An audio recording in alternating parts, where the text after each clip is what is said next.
Depuis ma tendre enfance, j'ai toujours dessiné, peint. Voilà, ça, je m'en rappelle très bien. Et ensuite, j'ai fait mes études, je suis allée aux Beaux-Arts, mais surtout après, j'ai travaillé pour Sud-Ouest. J'ai fait pour Sud-Ouest des bandes dessinées, des dessins humoristiques. J'avais 16 ans, 17 ans.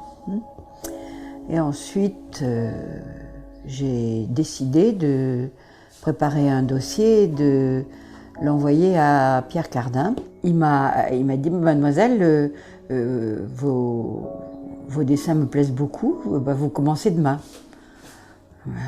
Donc voilà, j'ai lâché Sud-Ouest, j'ai lâché tout, tout ce que je faisais. Et je suis arrivée chez lui et de fil en aiguille, j'ai été sa petite assistante. Voilà. Ensuite, j'ai connu des grosses boîtes japonaises, j'ai connu des Australiens, David John, j'ai connu les Américains et j'ai commencé à travailler pour tout le monde, voilà, dans la mode, que dans la mode. Pendant ce temps-là, je peignais, mais je peignais, c'était pas mon activité principale. Il faut se penser à son art, c'est-à-dire 24 heures sur 24. Donc quand j'ai eu les reins solides, je me suis reposé la question et la vie faisant que j'ai pu installer un atelier en province, sur le bord de la mer, et j'ai commencé à vraiment peindre. Tout de suite, j'ai vu que je pouvais en faire un truc qui me convenait et que j'allais être dans mon monde ici.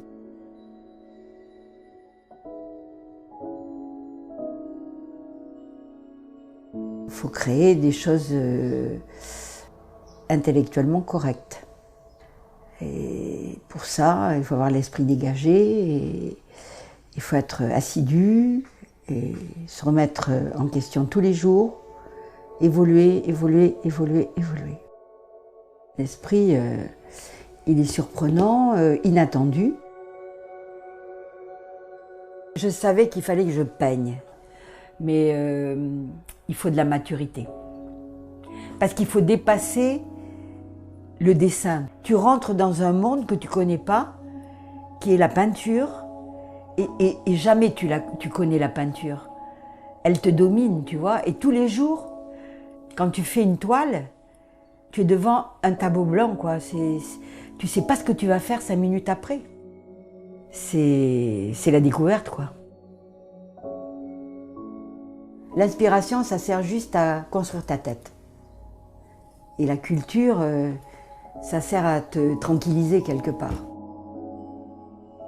Tout ça, c'est l'accumulation de choses que tu as vues, que tu as senties, de tes expériences, de ton vécu, qui font que ces choses-là te serviront un jour.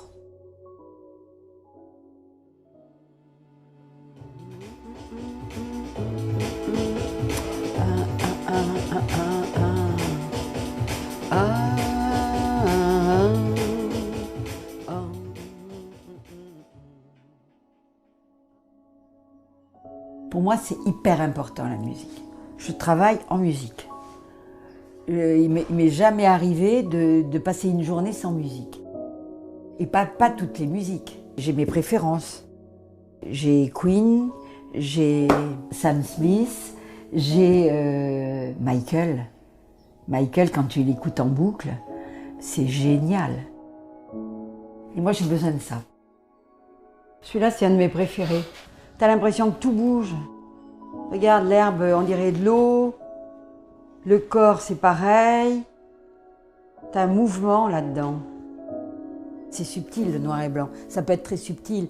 Le noir n'est jamais vraiment noir, il voyage, tu vois, il a des profondeurs. Et si tu fais travailler tes profondeurs, tu vois d'autres décors, des personnages qui arrivent, tu vois. Enfin, moi, je vois tout ça.